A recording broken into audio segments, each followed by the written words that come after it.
Buenas noches para todos.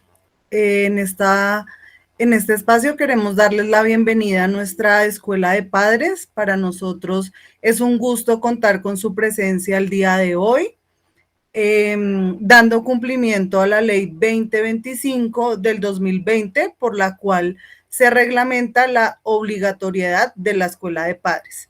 El día de hoy estamos como equipo de orientación e inclusión escolar de la jornada mañana. Nos acompañan por la CDA mi compañera Jessica Penagos, orientadora de la jornada mañana de los grados sexto, séptimo y octavo. Mi compañero Diego Rivera, orientador de la jornada mañana, grados noveno, décimo y once.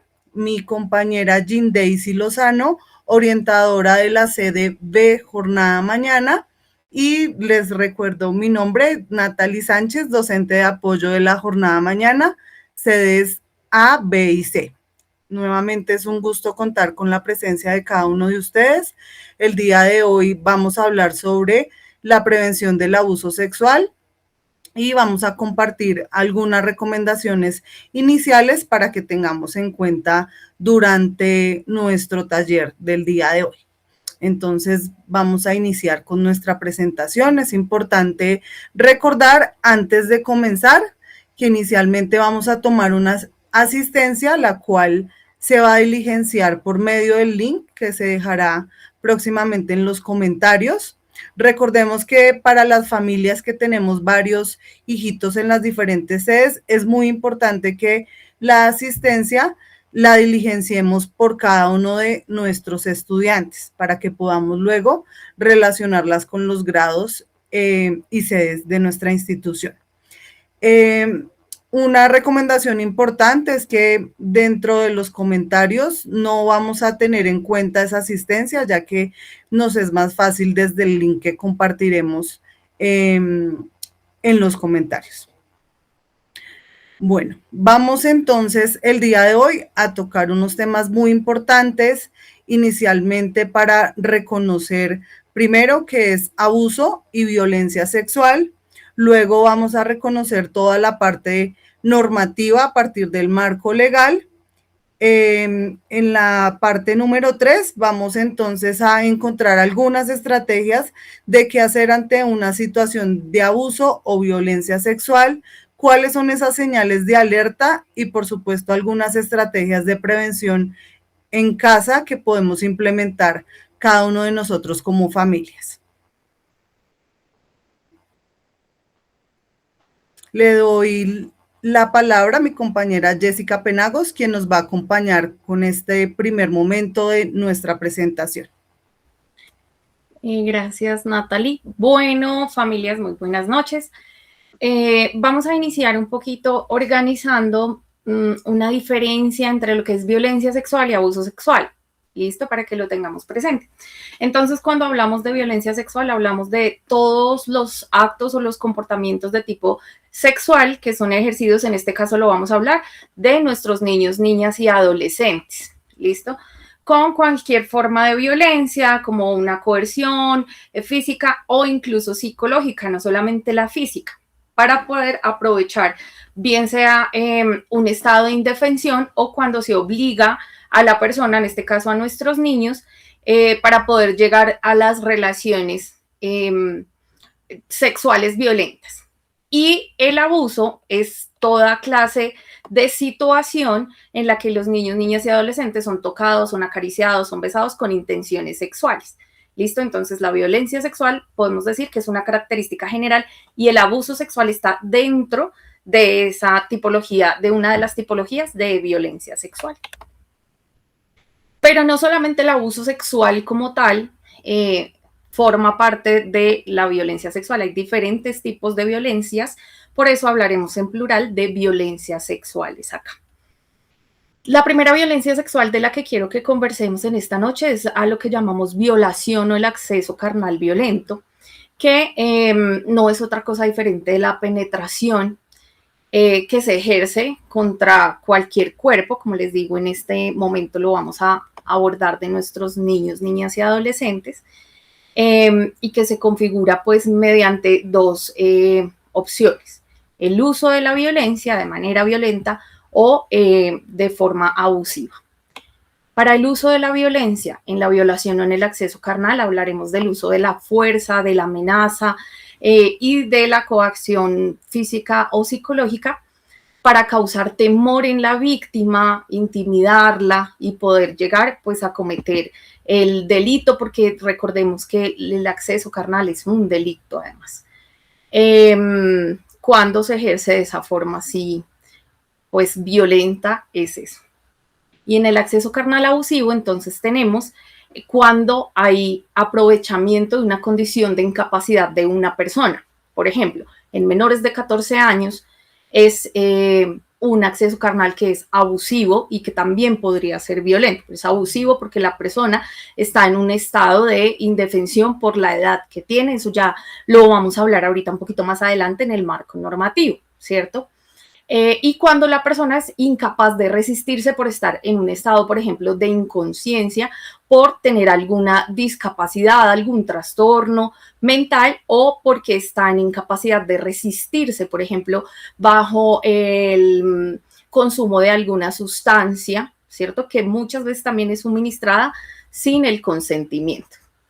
Luego entonces tenemos los actos sexuales, en donde no existe una penetración como lo puede existir en la violación, aunque es importante que tengamos en cuenta que también la violación o el acceso carnal incluye todo tipo también de objetos, ¿no? La penetración la hablamos con el miembro viril de la persona o todo tipo de objeto que se puede utilizar para este tipo de violencia. En los actos sexuales no existe esto, ¿cierto? Pero también son acciones que pueden ser en contra de la voluntad de la persona cuando se hace mediante el uso de la violencia física o psicológica nuevamente, o cuando es igual en medio de una manera abusiva. ¿Listo? Entonces, por ejemplo, en los actos sexuales podemos hablar de tocamientos, podemos hablar de todo lo que no conlleva necesariamente una penetración, pero que igual de las dos maneras el Código Penal pues lo tiene en cuenta, cuando es con hechos violentos o cuando es de forma abusiva, es decir, cuando la persona no está en capacidad de resistirse y existe ese aprovechamiento para llegar a ese fin. Luego tenemos entonces el acoso sexual, que el acoso sexual no es algo que las personas permitan que suceda. Entonces son todas esas acciones, esos comportamientos de tipo que son verbales, escritos, no verbales, físicos o virtuales, que tienen que ver con contenido sexual, donde a la persona se le hostiga, se le humilla, se le acosa, como lo dice su palabra, se le asedia y ofende o persigue a esa persona, ¿cierto? Incluso el acoso sexual puede tener acercamientos corporales, como lo podemos ver, por ejemplo, en el transporte público, muchas veces cuando a la persona se le roza y demás, todo eso está constituido dentro de las violencias sexuales. Me parece muy importante que nos devolvamos un segundo antes de pasar a la explotación sexual en la exposición al contenido sexual. En nuestros niños, niñas y adolescentes es importante que tengamos en cuenta esta parte porque es una violencia sexual. Es cuando nuestros niños tienen acceso a un contenido sexual que es explícito de una manera indirecta, observándolo, escuchándolo o incluso de una manera directa. ¿Listo? Aquí me parece muy importante, familias, que tengamos presente cuando, por ejemplo, se comparte el espacio de la habitación con los niños en donde duerme la pareja del hogar, ¿sí? Para la norma, eso ya vuelvo y les digo, ahorita más adelante cuando veamos el marco legal, lo vamos a ver un poquito más claro, pero es importante que aquí se los aclare porque cuando las familias, cuando las parejas en la familia tienen relaciones sexuales en un espacio en el que el niño está de manera indirecta dándose cuenta que eso está pasando, estamos ejerciendo una violencia sexual en contra de ese niño. ¿Listo?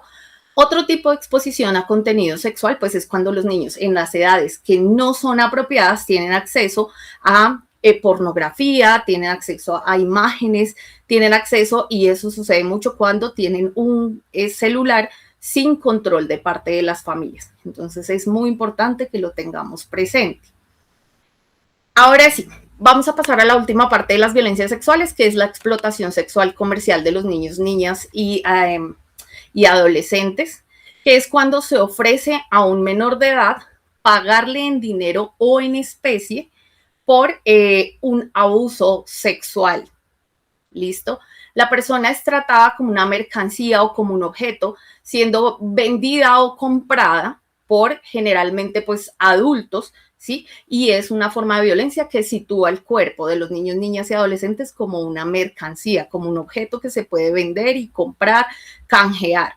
No se puede categorizar como un trabajo. Es importante que nosotros tengamos en cuenta porque el consentimiento de la víctima no va a ser constituido como un factor para eximir de la responsabilidad penal a una persona al que ejerce este delito. Tenemos entonces dentro de esa categoría el grooming, que son algunas cosas que probablemente ustedes han escuchado, que de pronto ustedes al día de hoy digan, oiga, yo no tenía ni idea de qué es eso, y son esas personas que generalmente utilizando un perfil falso a través de redes sociales, aplicaciones o buscan la manera de comunicarse con niños, niñas y adolescentes, llegan a ellos con el propósito de ganarse su confianza e involucrarlos en actividades sexuales utilizando cámaras, intercambio de imágenes, mensajes eróticos o sugestivos, y generalmente eso lleva después a un chantaje. Eso es el grooming. Luego tenemos el sexting, que es cuando se envía información con contenido inapropiado, puede ser fotografías o textos de naturaleza sexual, en donde se busca generalmente pues lograr que la persona termine por enviar algún contenido sexual explícito. Aquí me detengo un segundo porque es muy importante el control, eso ya lo hemos hablado en otras escuelas de padres pasadas, de los dispositivos en nuestros niños, niñas y adolescentes. Es sumamente importante porque es muy fácil que ellos caigan en este tipo de prácticas. ¿Listo?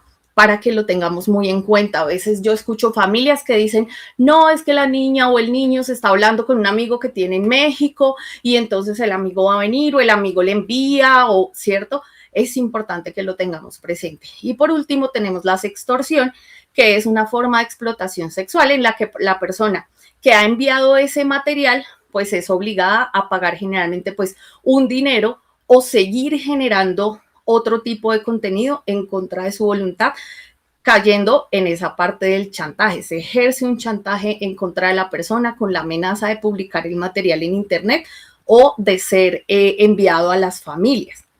Es importante aquí también que veamos que dentro de la explotación sexual nosotros también podemos encontrar la trata de personas, pero la trata de personas es cuando la persona sale de su territorio, es arrancada de su arraigo para llevarla a otro lugar con el fin de explotarla. Y es importante que nosotros sepamos que la explotación sexual con fines comerciales de niños, niñas y adolescentes no es lo mismo que el trabajo sexual pago, porque no existe un consentimiento. ¿Listo? Es importante aquí ahora que hablemos de las conductas sexualizadas que no son acordes para la edad de los niños. En menores de 14 años, que todos sabemos que los niños menores de 18 años, los niños, ¿cierto? Hasta la mayoría de edad, todas las personas somos sujetos de protección especial. Pero los menores de 14 años tienen unas condiciones adicionales. Entonces, en las conductas sexualizadas que no son acorde para la edad de los niños, vamos a hablar de unos rangos de edad, de 0 a 5 años, de 6 a 12 años y la adolescencia de 12 a 17 años. ¿Qué cosas yo voy a ver en mi hijo o en mi hija, que eso también lo vamos a ver ahorita más adelante, que tiene unas conductas que no son apropiadas para su edad, ¿sí? Ahí yo tengo que estar muy pendiente de esas cosas. ¿Qué está pasando en mi hijo, cierto? Para analizar esas conductas. Si yo veo que mi hijo tiene de 6 a 11 años y está hablando explícitamente de una manera inapropiada sobre la sexualidad, pues tengo que estar muy atento. Generalmente estas conductas sexualizadas conllevan una violencia sexual, pero no siempre eso es así. Así que hay que tenerlo bastante en cuenta para poderlo analizar. Pero sí es muy importante que nosotros sepamos que este tipo de conductas deben ser analizadas, sobre todo en menores de 13 años. Entonces, como pudimos ver, familias, las formas de abuso sexual tienen unas sin contacto físico y otras con contacto físico. Así que aquí les dejamos algunas para que ustedes puedan ver cómo estas formas de abuso no necesariamente llevan un contacto físico con nuestros niños, niñas y adolescentes, pero sí están constituidas como un tipo de violencia sexual y sí son abuso sexual. Entonces, para que lo tengamos bien presente, ¿vale? Para esta siguiente parte, queridas familias, los voy a dejar entonces con mi compañera Jean Daisy Lozano, que les va a estar conversando un poquito más sobre las señales que existen sobre el abuso sexual.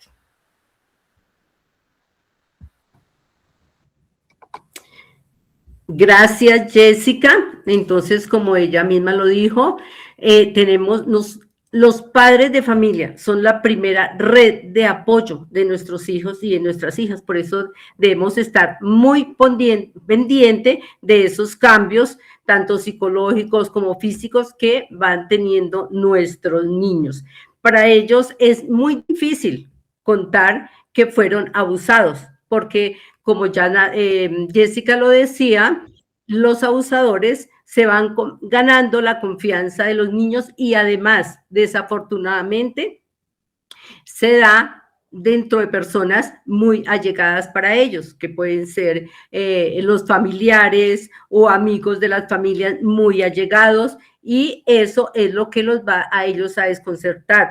Y es muy difícil que ellos lo cuenten. Entonces, por eso debemos estar como muy alerta para esos cambios que vemos en nuestros niños, en nuestras niñas y en nuestros jóvenes. Entonces, tenemos algunos cambios físicos específicos, como observar bien si ellos tienen en la zona genital o anal lesiones, sangrado, enrojecimiento, moretones, todo eso,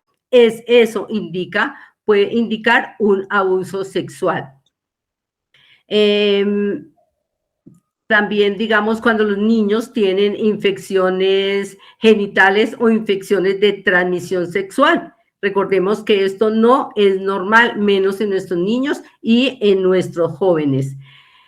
Cuando hay un flujo vaginal ya patológico, que ya sea demasiado, que ya tenga con otro cambio de color al normal, entonces con presencia de gérmenes no habituales, entonces es importante dirigirnos inmediatamente pues al médico o a averiguar qué es lo que está sucediendo. Y obviamente con un abuso sexual también se puede dar el embarazo. Hay unas señales físicas que no solamente, digamos, puede ser señal de un abuso sexual, que son, digamos, los trastornos de alimentación, más que todo, como en los jóvenes que tengan bulimia, anorexia nerviosa. Puede ser que sean, digamos, esos signos que ellos estén presentando de un abuso, pero como decía que son inespecíficos, no solamente se puede dar, sino por otras cosas. Cuando ellos tienen, digamos, fenómenos regresivos como la enuresis, o sea, la remisión, ellos empiezan teniendo obviamente un control de la orina, entonces empiezan a orinarse, pero sobre todo en la noche.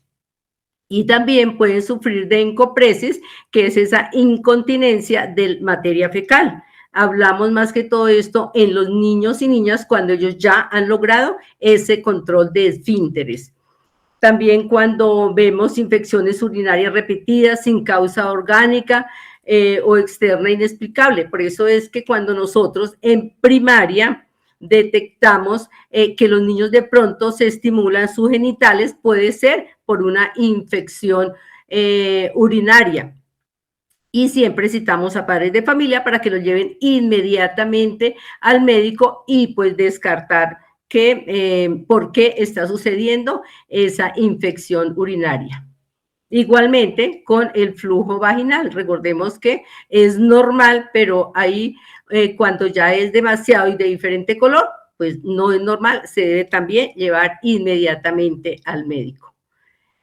Igual esto es importante que se evalúen teniendo en cuenta la edad y el nivel evolutivo pues del niño o del adolescente.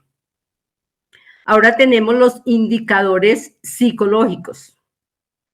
Igual hay unos, y volvemos y repetimos, no solamente puede ser por un abuso sexual, pero que de todas maneras debemos siempre tener en cuenta porque son signos de alarma que si no es un abuso puede ser de o alguna dificultad que ellos tengan en su salud mental.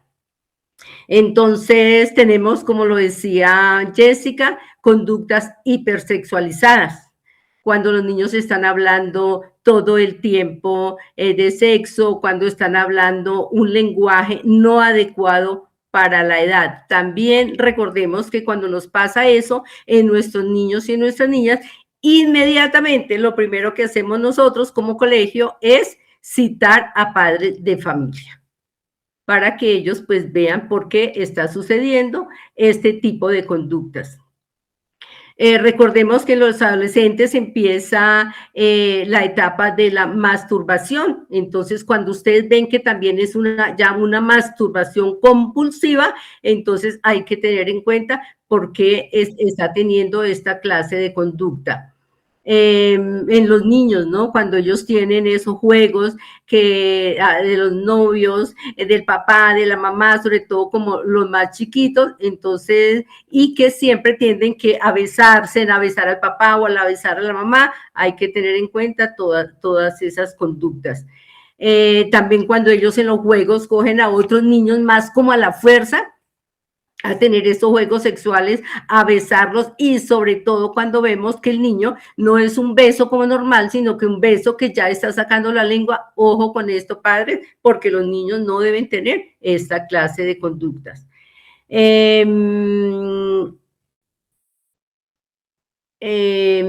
También tenemos... Allá dijimos como los conocimientos sexuales inusuales para la edad, igual pueden ellos estar viendo pornografía y hay que estar como vigilantes de todos esos aspectos.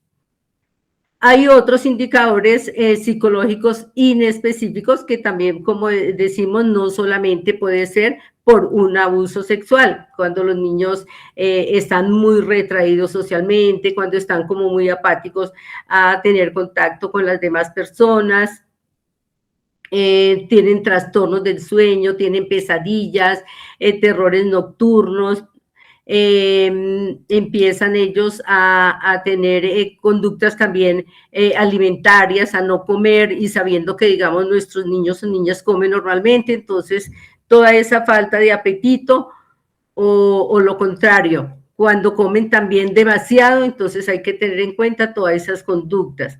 Vienen a tener unas dificultades en el aprendizaje o alteraciones en el rendimiento, pues sobre todo de aparición brusca e inexplicable. Resulta que es un niño que viene con buen rendimiento académico y empezamos a ver cómo el niño poco a poco está bajando ese rendimiento, o sea, en forma brusca, no poco a poco, sino en forma brusca. Ojo, papás, tenemos que estar muy pendientes qué es lo que está pasando en la parte emocional de nuestros niños y de nuestras niñas. En los adolescentes, cuando ellos ya evaden, tienen evasiones del hogar, entonces hay que estar muy atentos, tendencia a permanecer en la escuela fuera del horario habitual, conductas violentas, ya son niños que se vuelven más violentos, más agresivos. Los adolescentes empiezan de pronto a consumir sustancias psicoactivas, tener esas autolesiones, intentos de suicidio o una depresión severa. Todos estos cambios, padres de familia, puede ser algunas veces por abuso sexual. Y recordemos que para ellos es muy difícil estar, o sea, contar por esa confusión que son personas desafortunadamente pues muy allegados para ellos. Es importante que cuando ellos ya cuentan que fueron abusados, entonces tenemos nosotros como adultos que guardar la calma, para darle también tranquilidad a los niños, porque desafortunadamente ellos se sienten culpables, porque así es una de las características de los abusadores, hacer que los niños los hacen sentir como si fueran culpables para que ellos no cuenten. Entonces, no hay que criticarlos, mucho menos culpabilizarlos, sino todo lo contrario, brindar ese apoyo en ese momento tan difícil que es para ellos. Me regala la siguiente, la anterior creo que, listo. Tenemos como otra señal en la parte sexual de los niños que de repente pues no quieren cambiarse de ropa ante otras personas cuando normalmente pues lo hacen delante de la mamá, entonces ya ellos tienden como a hacerlo, a encerrarse para cambiarse, como ya habíamos hablado, cuando tienen erotización que es muy elevada. En su conversación cotidiana los niños están todo el tiempo pues hablando de sexo, sienten rechazo de su propio cuerpo y conocimiento de términos sexuales inapropiados para la edad, pues ya lo habíamos dicho, pero eso entra dentro del área sexual de los niños, de esa formación de ellos. Entonces, ¿quiénes son los abusadores? La mayoría de los abusadores son personas que empiezan a ganarse la confianza de los niños, de las niñas, como les decíamos, son personas muy allegadas que eso es lo que los va a confundir, o ellos nunca van a esperar que esas personas pues vayan a atender esa clase de violencia contra ellos. Siempre los van a engañar, como ya lo explicó Jessica, los van a amenazar, los van a hacer sentir culpables, les van a decir que les van a hacer daño a los padres de familia, y todo eso hace que el niño pues le quede muy, muy, muy difícil contar. Entonces debemos también estar muy pendientes, los niños no deben estar durmiendo de pronto con la visita que llegó, entonces así sea un familiar muy cercano, bueno, eso lo hablará ahorita mi compañera como esos signos de prevención, pero debemos tener mucho cuidado con las personas que rodean nuestros niños y nuestras niñas. Me regala, sí, listo, entonces ahora pues le doy la palabra a mi compañera Natalie Sánchez, que les va a hablar sobre esa prevención del abuso.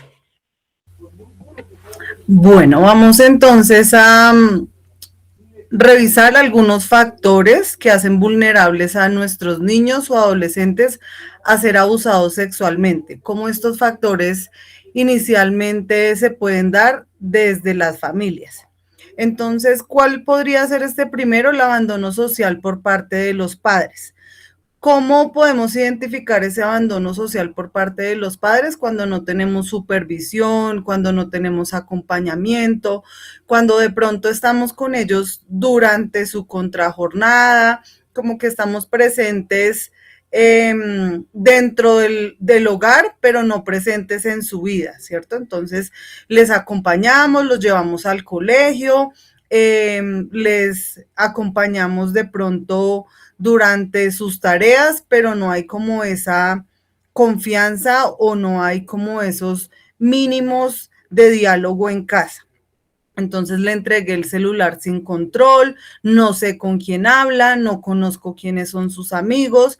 A eso nos referimos con ese abandono social de las familias.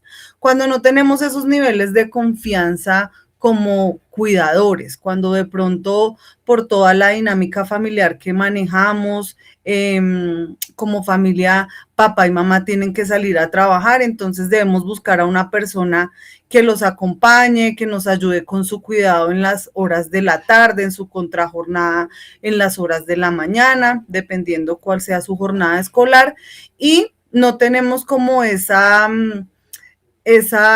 curiosidad por saber un poco más de esa otra persona. Entonces, es allí donde debe ser muy importante que yo conozca el lugar donde va a estar mi hijo o mi hija durante ese otro tiempo, ¿cierto? Que yo sepa que está en esta casa al cuidado de otra persona, pero ¿quién más vive en esa casa? ¿Quién más está en ese hogar? ¿Cierto? Que yo tenga unos niveles de confianza mínimos frente a ese cuidado. Cuando entonces también hay un factor que hace vulnerable a nuestros niños, cuando hay pocas habilidades para identificar y expresar sus emociones, ¿cierto? Entonces cuando de pronto, si el niño tiene una situación difícil, entonces como que no puedes llorar porque eso te hace débil, porque eso no está bien, sino que al contrario, desde casa busquemos cómo fortalecer este factor principal que tiene que ver con toda la parte emocional. Si algo te molesta, tú puedes decir que no estás de acuerdo. Si no te sientes cómodo dándole un beso en la mejilla a alguien, tú puedes decirlo, ¿cierto? Algunas de estas estrategias las hemos trabajado con nuestros niños en los talleres. Hay diferentes formas de saludar. Digamos que desde los más chiquitos les decimos, no está permitido que saludes a papá y mamá de beso en la boca, ¿cierto? Y asimismo, cuando iniciamos como a trabajar estos factores con los chicos, pues fácilmente los estamos ayudando a prevenir muchas situaciones. Cuando hay inseguridad al tomar decisiones, entonces también como que les cuesta a ellos reconocer, si digo no está mal, entonces tengo que acceder a que otra persona, si quiere tocar mi cuerpo, yo tengo que decir que sí, porque es una persona adulta y entonces no puedo poner esos límites, ¿cierto? Cuando no tenemos ese diálogo con ellos en casa, esa falta de comunicación abierta sobre estos temas, tanto emocionales como sexuales, pues en vez de protegerlos, al contrario, están haciendo que nuestros niños sean vulnerables. Entonces es importante que desde casa busquemos un espacio. Si de pronto se nos hace un poco incómodo el tema, también se pueden apoyar en nosotros como colegio, como institución, para que podamos retomar esas estrategias. Siempre es importante que desde casa podamos de alguna manera orientarles, ¿cierto? Sobre estos temas. Inicialmente, hablando con el nombre de las partes privadas como corresponde, no colocando otros nombres, ni colocando apodos y demás, sino como corresponde. Entonces, estos son algunos de esos factores que necesitamos de parte de ustedes, mucha colaboración para que podamos evitar estas situaciones de abuso sexual. Luego entonces vamos a encontrar unas estrategias muy importantes de cómo prevenir este abuso sexual infantil desde casa, desde las familias, no solamente para nuestros hijos, sino también para quienes nos rodean. Entonces, lo que les decía hace un momento, hay que hablar con claridad y con confianza a nuestros niños y adolescentes sobre los riesgos que los rodean. Ahorita, usualmente, ya habíamos como hablado un poco sobre todo lo que tiene que ver con las redes sociales.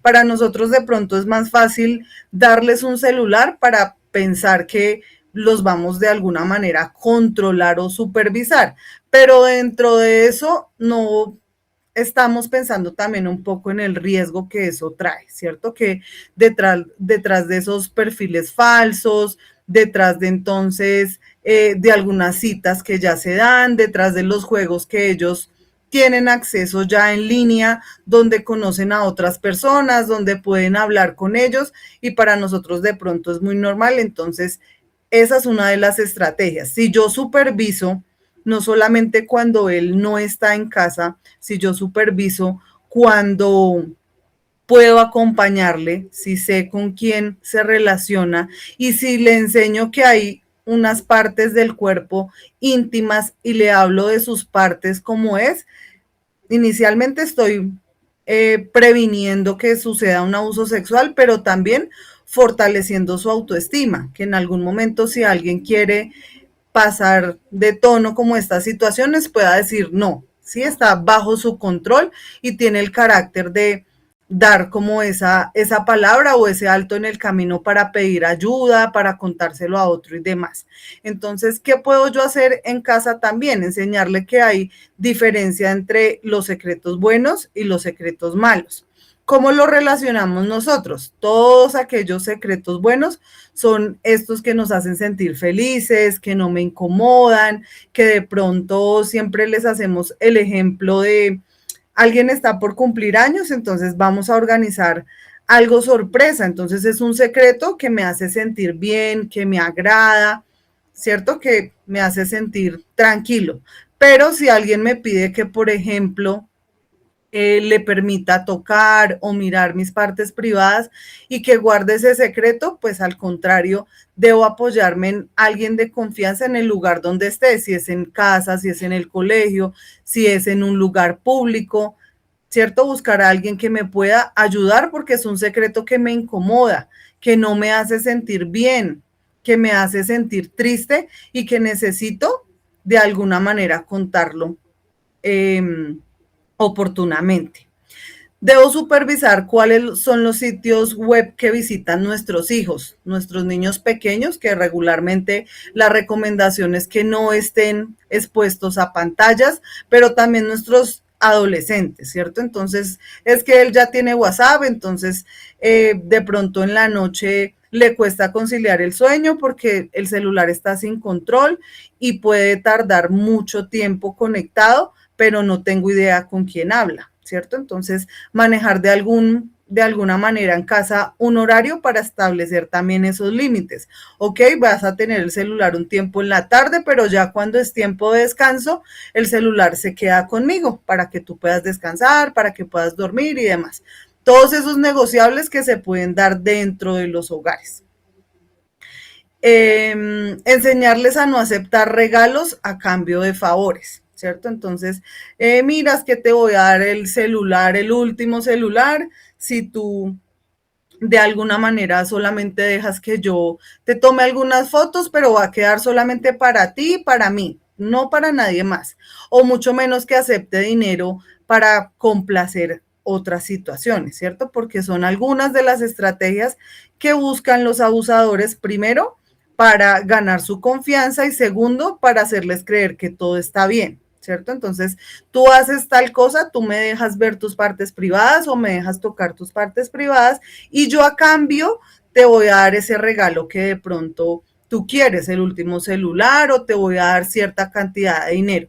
Son situaciones que se pueden presentar con personas adultas, mayores de edad, pero también se pueden presentar con personas de su misma edad. Es por eso que siempre le recomendamos primero, pues que sepamos muy bien con quién pasa tiempo nuestros hijos, quién le acompaña, nuevamente les reitero, y sobre todo en tiempo de vacaciones. Nosotros les decimos a los chicos cuando van a salir a vacaciones, por favor revisen bien a dónde van a estar, si van a casa de un familiar, recuerden que hay confianzas que no son permitidas, que hay unos límites que no se pueden sobrepasar y que el cuerpo de cada uno es un tesoro. Entonces, como es un tesoro, lo deben cuidar. Entonces, bajo esas recomendaciones, yo puedo también enseñarle a mis hijos cómo cuidar y cómo protegerse ante cualquier situación. Ahora bien, entonces vamos a conocer un poco más sobre el marco legal. Para ello le doy entonces la palabra a mi compañero Diego Rivera. Muchísimas gracias, Natalie, y también a las demás compañeras que han participado. Bien, cuando hablamos del marco legal, debemos tener en cuenta la normatividad que precisamente nos permite abordar este tipo de situaciones. Como lo pueden ver en sus pantallas, existe la Ley 1046 de 2007, que establece todas las normas para prevención de violencia sexual y también la atención de niños, niñas y adolescentes que desafortunadamente han sido víctimas de abuso. La norma tiene varios componentes, pero principalmente busca cumplir 6 objetivos principales. El primero es reconocer que la violencia sexual es una vulneración de derechos. Y cuando un derecho se ve vulnerado, es necesario acceder a la justicia para que este derecho sea restablecido. También hay unos compromisos, es decir, la ley obliga al Estado a prevenir. Por eso nosotros, como parte de la sociedad, específicamente como sector educativo, estamos trabajando para dar herramientas que permitan prevenir este tipo de situaciones.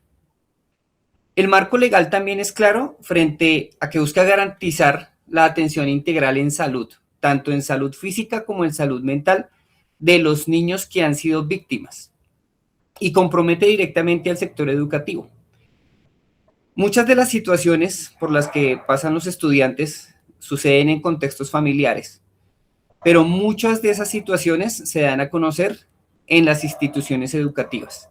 Por eso existen unos protocolos de atención y es importante que nosotros tengamos conocimiento de lo que busca la norma para que podamos nosotros fortalecer las estrategias que tenemos de prevención y de atención. También establece claramente que tenemos la obligación y la responsabilidad de denunciar. Nosotros no debemos ser indiferentes ante las situaciones de presunto abuso o de un abuso del cual tenemos conocimiento. Por eso debemos prevenir, detectar, atender y denunciar.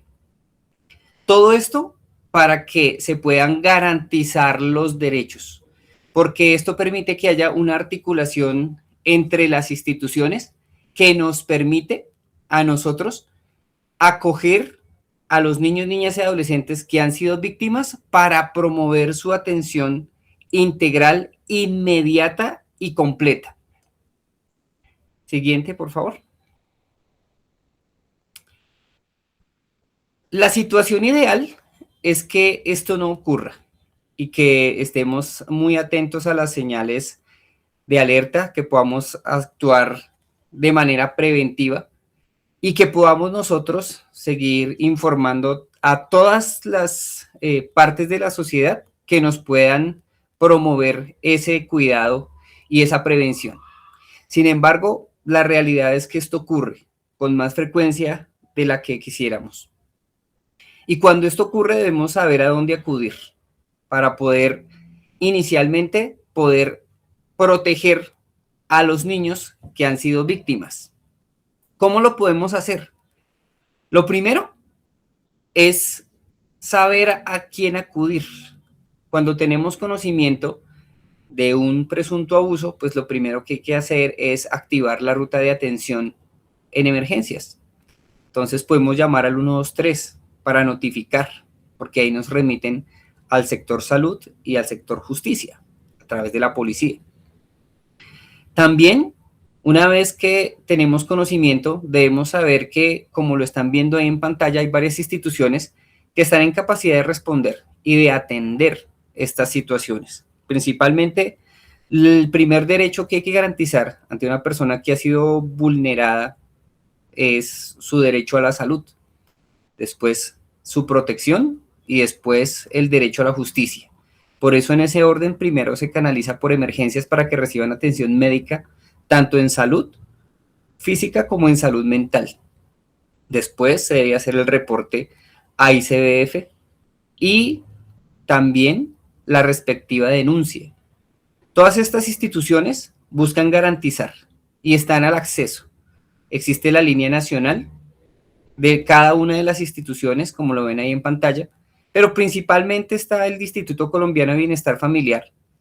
Y debemos recordar que esa línea es gratuita, que es la línea 141, que tiene unas características principales y que debemos recordar, que esta línea es gratuita, es confidencial, donde nos van a dar atención profesional, que es de cobertura nacional, que todo niño debería tener este dato en su celular, las líneas de atención y de emergencias, precisamente para que se puedan activar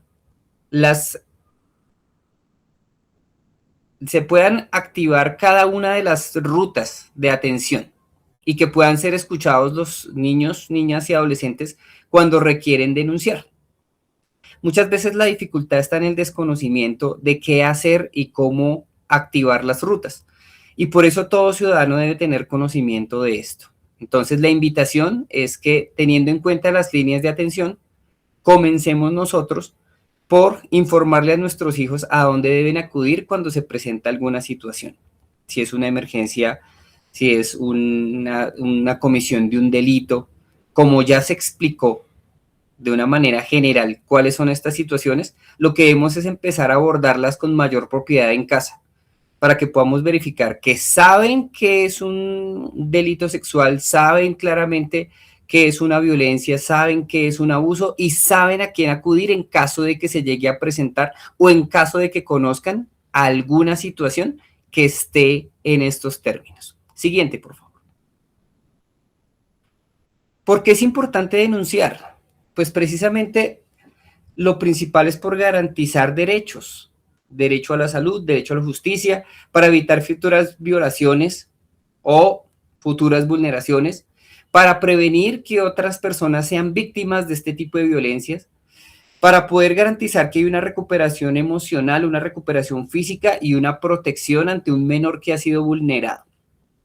Y precisamente para que haya unas consecuencias mayores para aquellas personas que han incurrido en este tipo de delitos. Muchas veces no hay acceso a la justicia porque no hay denuncia o porque cuando se comienza a hacer una indagación un poco más profunda por parte de las autoridades, hay retractaciones, hay temor, y precisamente lo que buscamos es eliminar con ese tipo de barreras que puedan impedir que una persona que ha sido vulnerada reciba la atención necesaria. Entonces, tengan en cuenta estos 4 tips para empezar a promover en nuestros hijos, en los niños, niñas y adolescentes que tenemos a nuestro alrededor, ese autocuidado que les permita saber qué hacer y a dónde acudir. Siguiente, por favor. Muchas veces viene la pregunta, dice, ¿los hechos tienen que haber ocurrido inmediatamente para empezar a activar una ruta de atención? La respuesta es no. Los hechos pueden haberse presentado previamente, incluso años atrás. Y el hecho de que se denuncie por parte de un niño, niña o adolescente una presunta violencia sexual implica que haya una activación de una ruta. Y ahí se encarga el sector salud y el sector justicia de brindar la atención y de investigar y de hacer el debido proceso precisamente para garantizar que haya esa protección, que haya ese cuidado, que haya ese restablecimiento de derechos y esa recuperación que necesita un menor después de haber sido víctima. Algo importante es que muchas veces las familias llegan a las instituciones educativas y presentan los casos de abuso o de presunto abuso y consideran que con eso ya se hizo todo el proceso. Y no es así, porque el colegio no reemplaza la justicia ni investiga delitos. Nosotros tenemos otros deberes y es el deber de informar y activar rutas de atención. Entonces, aparte de haber informado al colegio, también hay que informar a la justicia. Muchas veces el colegio lo va a hacer inicialmente en cuanto tiene conocimiento, pero eso no quiere decir que las familias no deban hacerlo también. Por eso es importante que, como ya tenemos el conocimiento y sabemos a dónde acudir, entonces podamos hacerlo con propiedad, podamos hacerlo con prontitud, precisamente para garantizar los derechos de nuestros niños, niñas y adolescentes. Siguiente, por favor. En pantalla podemos ver el protocolo de atención para situaciones de presunta violencia sexual. Puede ser muy amplio para muchos que no conocen cómo se debe hacer una atención. Y resulta que no todos los pasos los hacen los padres de familia, pero principalmente deben saber que como parte de esa responsabilidad que mantiene la norma de comprometer al sector educación para la prevención, entonces existen unos protocolos de atención. Aquí les voy a mencionar de manera general el protocolo porque tiene unos pasos claros. Y el primer paso que busca el protocolo es proteger inmediatamente al estudiante, al niño, niña o adolescente que ha sido víctima de una presunta situación de violencia sexual o de abuso, precisamente para restablecerle derechos. Entonces, lo primero es poner en conocimiento de la situación. Una vez tenemos la información, nosotros debemos hacer el reporte, comunicar a los padres de familia y empezar a activar la ruta por salud, para que sea valorado por salud física y salud mental, para que también las autoridades se puedan notificar de las acciones que se han realizado precisamente para garantizar los derechos de los niños. Esta primera parte la hacemos nosotros como institución y después vienen otras de orden administrativo, como el hecho de indagar, profundizar, investigar en la situación. Eso no lo hace el colegio, pero el colegio pone en conocimiento a las autoridades que hacen esa labor. Entonces, lo principal es restablecer derechos, no investigar, sino proteger al menor. Nosotros como sector de educación en ningún momento vamos a preguntarle a un estudiante cómo ocurrieron las cosas. Simplemente reportamos lo que el menor nos informa para poder activar la ruta de atención. ¿Qué debemos hacer nosotros? Escuchar y registrar la información. Informar a los padres de familia. Y muchas veces los padres de familia vienen con sus propios temores. Y es importante que ellos empiecen a cambiar la manera de abordar haciendo lo siguiente, que es, primero, creer en la versión del estudiante. Segundo, protegerlo. Y tercero, activar la ruta de atención, que implica dos cosas: informar y denunciar. Este protocolo tiene varios pasos, pero lo voy a resumir en 6 principales, tanto este que estamos viendo como los 2 siguientes, que es el flujograma donde nos muestra las acciones que debe hacer cada persona. Y son 6 pasos los que debemos nosotros empezar a trabajar. Primero, brindar protección. Segundo, escuchar y registrar la situación. Informar a las familias. Después, activar salud. Entonces, hay situaciones que son urgentes, hay situaciones que son emergentes y hay situaciones que deben ser registradas cuando ya se han hecho también pasos previos, pero todas deben pasar por el hecho de la atención médica prioritaria y urgente.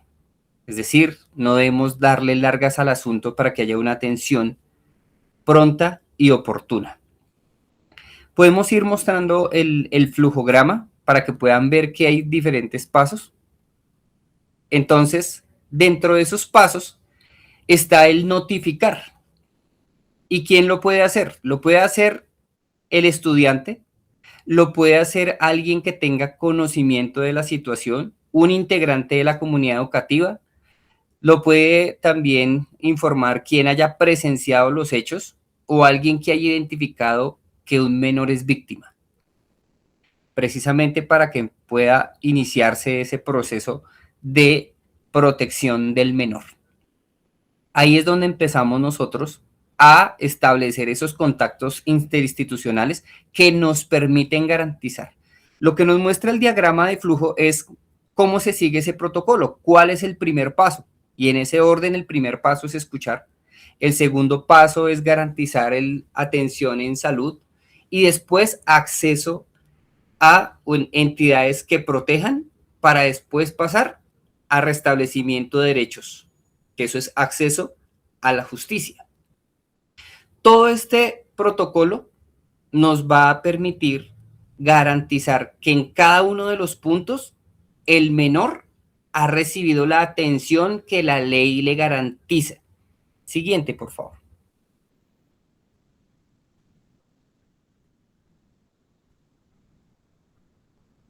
Gracias.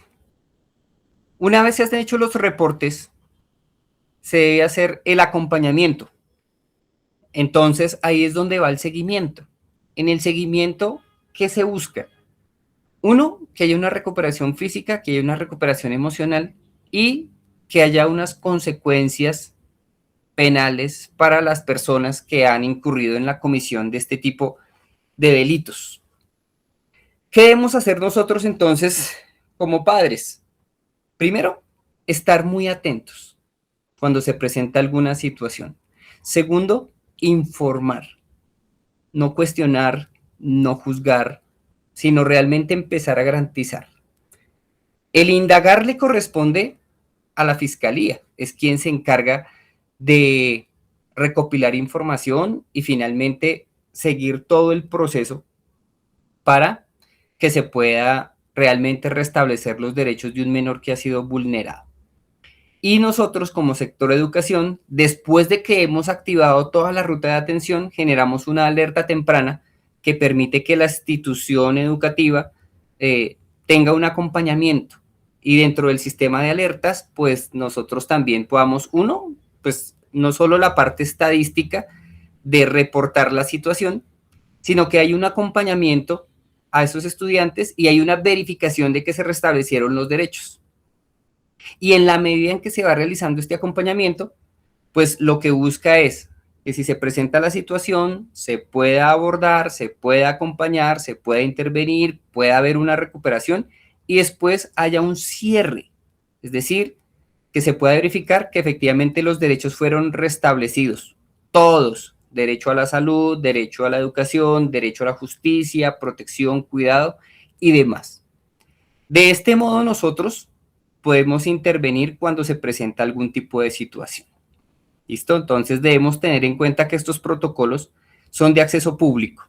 Los encontramos en Internet, los protocolos 6.0 de la Secretaría de Educación, que nos permiten, primeramente, conocer esas rutas de atención temprana y, finalmente, saber y estar totalmente informados de cómo podemos intervenir en medio de estas situaciones, que pueden ser complejas, que pueden tener sus dificultades a la hora de reportar, pero que si nosotros empezamos a empoderarnos del asunto y a conocer un poco más cómo realizar los trámites, pues podemos garantizar que nuestros niños, niñas y adolescentes tengan mayor calidad de vida, mejores acciones de prevención y también que puedan ellos tener claro que sus derechos se garantizan. Siguiente, por favor.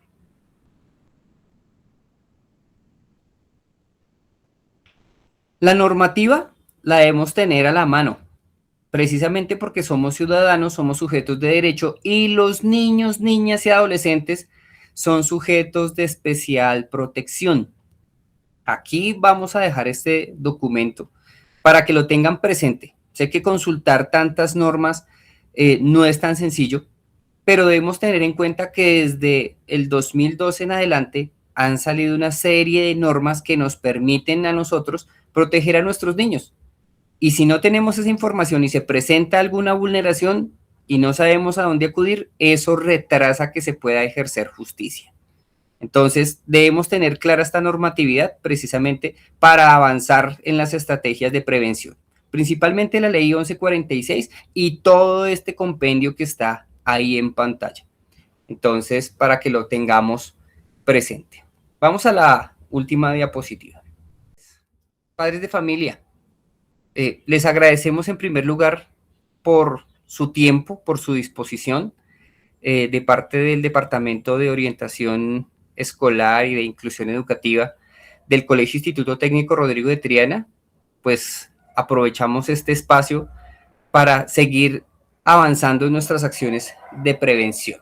Gracias por ser parte de este espacio y espero que esta información que hemos compartido el día de hoy haya quedado clara y la puedan compartir con muchos más padres de familia, porque la prevención en el Colegio Instituto Técnico Rodrigo de Triana es asunto de todos. De todos.